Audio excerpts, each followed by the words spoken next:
It's the NFL on EA Sports. And we'll see Brandon Cooks, third in the league in catches this season and ready for more this week. It's the Texans and the Giants, and it's coming right up on EA Sports. We are situated about 8 miles west of New York City and MetLife Stadium in East Rutherford. Today we hit Week 10, and we've got a good one in store between the Houston Texans and the New York Giants. Alongside my partner Charles Davis, I'm Brandon Gaudin. And Charles, you take a look at this Giants ball club. They were winners last time out, so they'll be looking, Charles, to make it 2 in a row. And what I enjoyed when I watched their game tape and their victory last week is they put it together in every phase. Good offense, good defense, and some key plays on special teams. Let's see if they can get that second win in a row. Meanwhile, for our visitors, the Texans, they're halfway home, looking good, and a perfect 8-0. And not much to complain about so far, is there? I'd have to say they're the best team in the NFL through the first half of the year.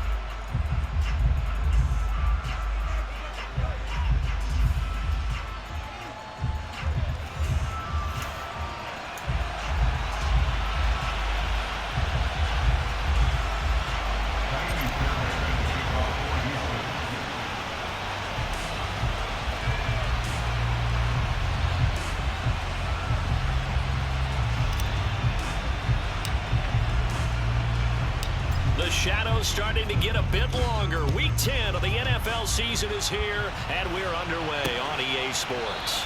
And we will not get a run back here to start. It's a touchback, and it will come out to the 25.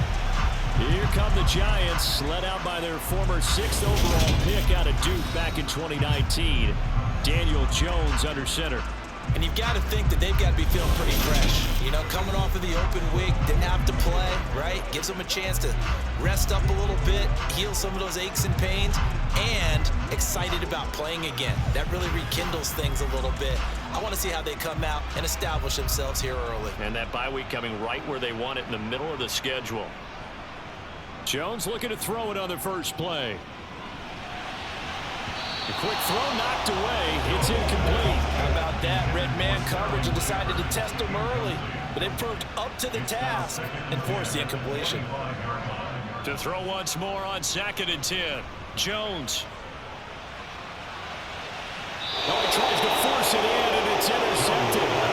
Picked up by Steven Nelson. And the Texans are going to take possession of the football as they force the turnover on the opening drive. Well, that is a quick lesson on how difficult this defense is to throw against. An interception on their initial drive of the ball game. Now we know why their offensive staff spent the entire week awake trying to prepare for this one, because you can't totally shy away from throwing the football, but at the same time you're looking at them and going, where are the weaknesses? How are we going to move it? One of the top defenses in the NFL for a reason. We just saw one example right there.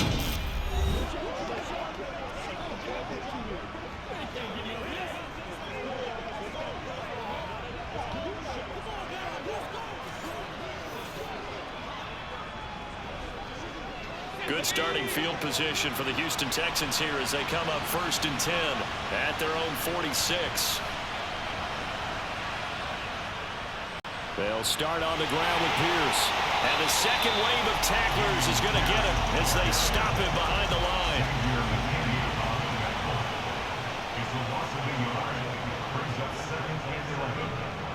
On 2nd and 11 now. Mills. It's hauled in by Brandon Cooks. And they're going to get this down to about the 37.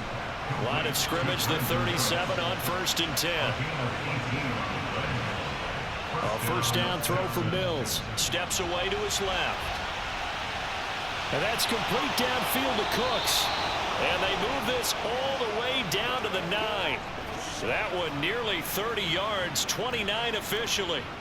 That's the number 2 receiver in the NFL in terms of yardage, and tell you what, a few more plays like that, he won't be number 2 for long. Well, that's what often happens when you have competitors running around the field. These guys know where they stand in relationship to yardage, totals, numbers, the whole deal. And let's face it, all of them, they all want to be number one. So, Charles, they get to them with their first turnover of the game and then make it hurt a little bit extra with a field goal. And anytime you give the ball up, what's the first thing a coach tells his defense? Don't let them score off of this. You've got to put out the fire. In fact, in 2021, that's what one NFL coach termed his defense, the firemen. Go out there, guys, and don't let them put some points on the board. So the Giants getting the football back here for their second drive. They threw an interception the first time they had the football, only gave up 3 points off of that, so shouldn't be a difficult hole to overcome. It really shouldn't, as long as they're not listening to the chatter coming from the other side, because when you throw a pick, look, I know defensive backs, they have a tendency to be a little bit loud after they take one away, but they also have a tendency to gamble a little bit more, thinking they'll get a second one. Maybe they can take advantage of that with some double moves. Derek Stingley in there to record the second sack of his young NFL career. After that sack, 3rd and long, tough spot for Jones and the Giants. Now Jones finding Sterling Shepard for his first catch. And he will have a Giants first down as they're able to get the 3rd down conversion.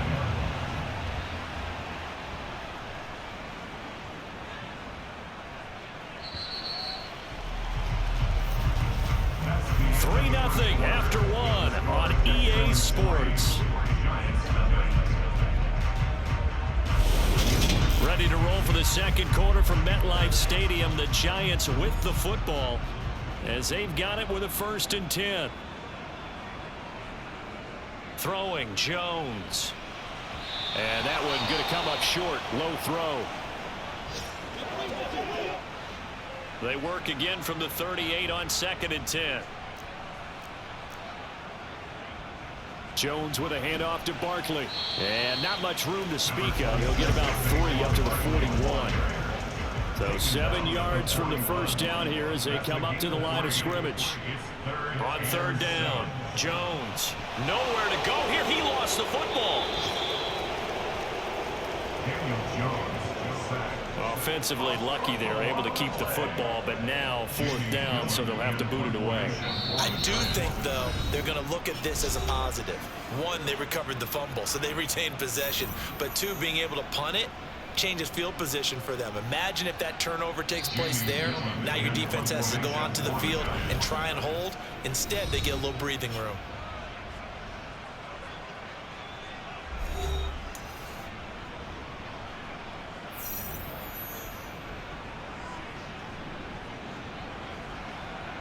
On 4th down, Jamie Gillen on to punt for the Giants.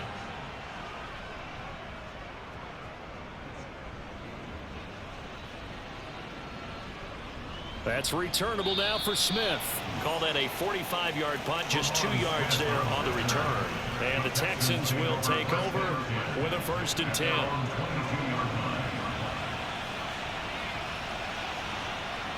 Throwing, Mills. And that's complete to Cooks. And they work this well upfield across the 45. A big hitter to start the drive has him up near midfield here for 1st and 10. Mills throw, taken in there by Cooks. And he'll be brought down just shy of the 40. Back-to-back good plays have him on the move on 1st down.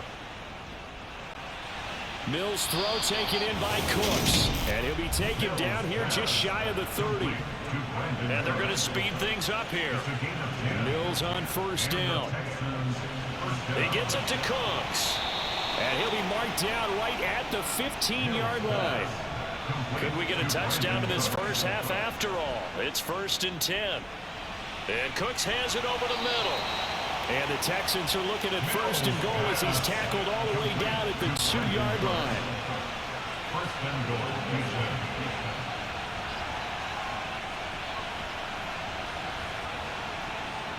Final play of the half, Mills. Open man is Cooks, he's got it. Touchdown Texans. A great effort there as time expires in the first half. And the Texans will extend their lead on the final play of the half. Well, Charles, he's still a young signal caller in this league, second year in the NFL. And I don't know if last year as a rookie, if he would have worked through his progressions like he did on that touchdown pass. I think you're right about that. We're seeing him grow up right in front of our eyes because when he went to his prime. Halftime over, no problem with us. We skip right to the third quarter and continue this mid-season contest.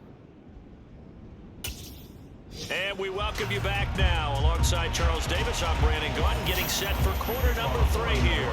It's the Texans in front, and they're going to get the football first as we are back underway in the third quarter. From his end zone, here's Tremon Smith. And ultimately, he stopped right where he would have been if he had simply gone down to a knee at the 25.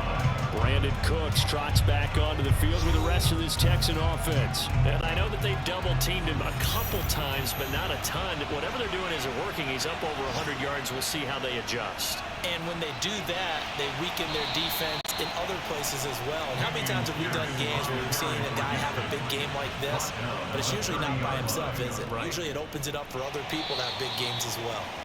And he'll be upended at the 33 following a gain of 3. And guess what? It brings up third down.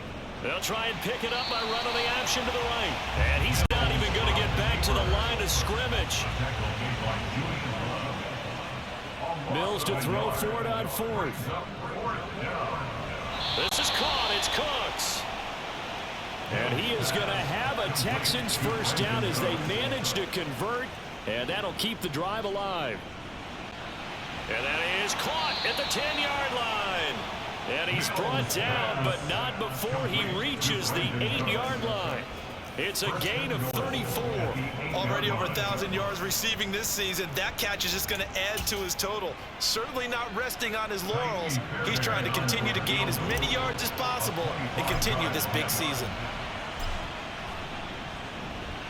The kick by Fairbairn is good, and that will extend their lead even further.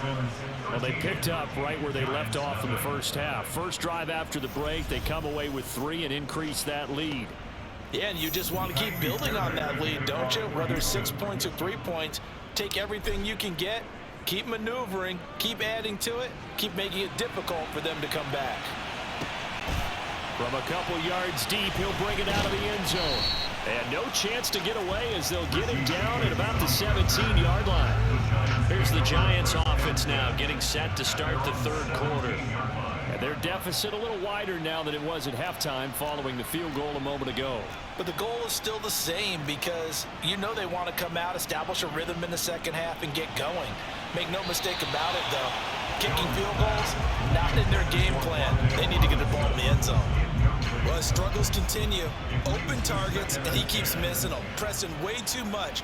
He may have a big arm, but until he learns how to harness it and have some touch, he's going to continue to struggle. 2 yards the loss, and now 3rd and 12. Let's see what they have drawn up here. A little bit behind the line. 12 yards needed to gain a first down. To throw on third down, Jones. It's incomplete. Took a shot, couldn't connect. Here's Jamie Gillen now, standing just about on his own goal line. And the kick's away as he angles this one for the sideline. And the punt goes out of bounds. Where will they put it?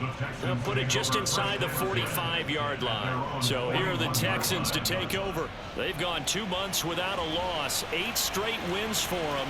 And they've got the lead here in this one as well, trying to make it 9 in a row. Oh, he tried to pitch it, and the ball's loose. And the Giants have it. It's picked up. Look at this. Middle of the field, a breakaway. And this is taken into the end zone. A fumble recovery, a Giants touchdown. This defense, Charles, they needed some type of a spark to help get them back in this game. I think they just got their spark. No doubt about it. And you know that's all they discussed. And now it's blocked. The Texans have got it. Taking it right down Broadway. He's at the 40, 20. And he takes it the distance across the goal line for 2 points. Boy, I think I need an oxygen mask after those last 2 plays, CD. The long touchdown followed by the even longer return on the block PAT. I wonder if after that long touchdown, if someone actually needed a play off and didn't take it, and maybe that was the breakdown in protection led to the block. On the return, here comes Smith out of the end zone. And a mistake on the lateral. It's a loose ball. And who's got it? The Giants! So a turnover there on the kickoff. And don't look now, but that just made things a little more interesting. Very interesting, because when you're trailing in a game, these are mistakes that you pray for. You just went down and scored. Now you get the football. Touchdown! Wan'Dale Robinson with his first career NFL touchdown. And the Giants are able to get a score back in the final stages of this third quarter. Gano now to add the extra point. And this time he gets it to go as it is up and good. A nice tidy little drive there, getting the ball in excellent field position and only one play to score it.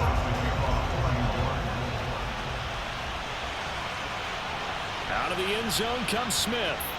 Oh, and miscommunication on the lateral. The ball's out. And the Giants have it. It's picked up. And it's a big turnover there on the final play of the quarter.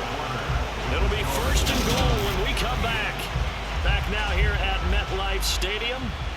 And the question now, how do they want to work the clock here on first and goal? A field goal would give them the late lead. Barkley is into the end zone. Touchdown, Giants.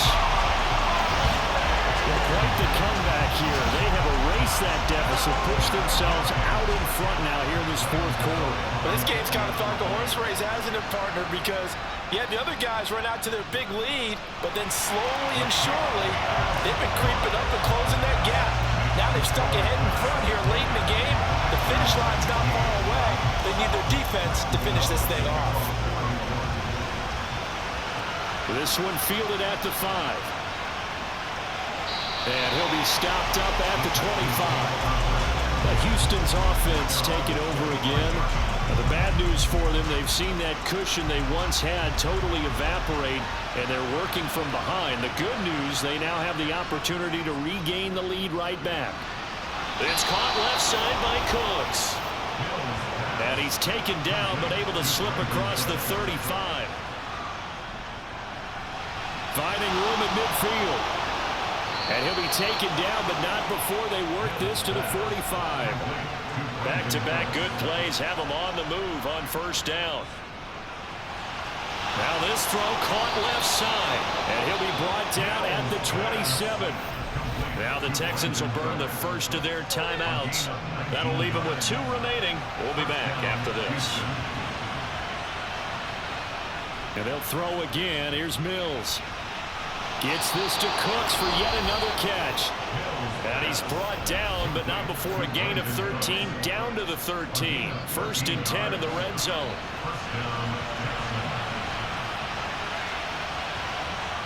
Mills now. And that's going to be knocked away in the end zone. It's incomplete. We've got a one-score game with inside of 2 minutes remaining. So now 2nd and 10 after the incompletion on first down. On second down, here's Pierce. And he'll be taken down here at about the 11. They'll get to the line here, but remember, it's also 3rd down. Mills back to throw. And he's got it. Touchdown, Texans. Brandon Cooks with his 2nd touchdown of the afternoon. And the Texans answer back with a touchdown of their own to take a 4th quarter lead. Now Mills. And this is caught. And it's a 3-point game. So that effort gives him a 3-point cushion and guarantees that a field goal going forward won't beat them. Yeah, that's really good strategy, because that's all you care about. Not getting beat at this stage. At least give your team a fighting chance. So after the touchdown, here's Fairbairn now to kick it away. And this will not be returnable. It's out of the back of the end zone for a touchback. So now Jones and the Giants down 23-20. Just over a minute 40 to play. Now they need, at minimum, 3 points out of this as they come up 1st and 10. And he floats one there, incomplete. So he's unable to complete it there, and just not the game that you would expect from him. He's been off the mark really start to finish. Yeah, it makes you wonder what exactly is going on. Is he a little bit dinged up here, or is he just off just by a bit? maybe he can get it back in this situation. He'll need to. The Giants going to go ahead and use the first of their timeouts as they'll talk it over here before what will be an important third down. Here's Jones. Pass complete to Shepard. And he will have a Giants first down as they're able to get the third down conversion. Now Jones. His throw incomplete. Ooh, that's certainly not the worst thing. It stops the clock and lets your offense catch its breath and lets us exhale a little bit. Now I expect them to call a couple plays in the huddle, so they're ready. And the comeback may stall out. It's intercepted. Desmond King picks it. And the Texans are going to take possession of the football. Well, you knew you had to take some chances here with the clock winding down, needing a touchdown to win it, and that one might have just sealed their fate. Yeah, and that's the nature of the 2-minute drill. The offense trying to go downfield and make their plays. But defenses, they're sitting back watching everything that they do, but not too far back. They want to be in position to make a play on the ball, and that they did. So they come up on second down, and they can get another run like we just saw. Would likely put an end to this thing. That one looks like he'll throw here. And he's got his favorite target yet again. It's complete. The Giants going to burn their third and final timeout as they get the stoppage with a little over 50 seconds left to go in the game. It's first and goal, and a late touchdown at this stage could officially salt this one away. They'll run here with Pierce. And he's across for the touchdown. And in the final minute, that should just about seal it. Everybody in the stadium knew what they were going to do right there, CD. 3 tight ends on the field, all that extra bulk, and they run it in. And you saw where that one went, right? You run it over your best blocker. I can just see the head coach right now. I want to run this one over the big boy. And they got it done. They'll try and run it here. And he got it on the touchdown run, but he won't get in here. He'll be stopped short, and they'll come up empty on the try for 2. Well, partner, since this new 2-point rule came into play, offenses spend a lot more time working on it. That means the defenses are doing the exact same thing. And this will be a touchback as that sails over the end line. Possession switching back to the New York Giants. They might be thinking this is close to a lost cause here. Got to play it out. What do they need to do? Well, they have a thought process in mind already, but they can't get ahead of themselves. They know that they need to score quickly. Yep, 2-score game. Onside kick and get the ball back and then score again, but they can't worry about the last 2 points. The only thing that matters is scoring quickly, then they'll take it from there. He's got a man, complete. And he'll be out of bounds just shy of the 40. 33 yards that time. That's a well-thrown ball right there. This is where arm strength pays off because he's got to be able to get the ball both downfield and to the sideline. And that's one of the more difficult throws for a quarterback, and he put it right where it needed to be. Throwing on first down, but this one winds up to be incomplete. So after the incompletion on first, now 2nd and 10. It's 2nd down and 10. To throw is Jones. Flushed out right, and he can't get rid of it. He's taken down. After that sack, 3rd and long, tough spot for Jones and the Giants. He's going to let it fly. And at the 7-yard line, the catch is made. And he'll be touched out here, but not before he does pick up the first. So Houston going to come away here with the victory. And a little bit of a surprise, they lose the turnover battle, but wind up winning the ballgame. And this is very unusual because you know all teams stress winning the turnover battle as a key indicator to winning ball games. So when you get something that goes against the grain like the one we saw here, it's quite the oddity. Now let's face it, they'll be very happy that they pulled this off, but they do know that in the future they've got to work on taking care of the football because this won't happen very often. So for Houston, the train just keeps rolling. 9-0 now to start this campaign. And they will head home for next week's contest. That is against Washington. Meanwhile, for the Giants, they are barely afloat as they fall to 4-5. And they'll get a home date next week against the Detroit Lions.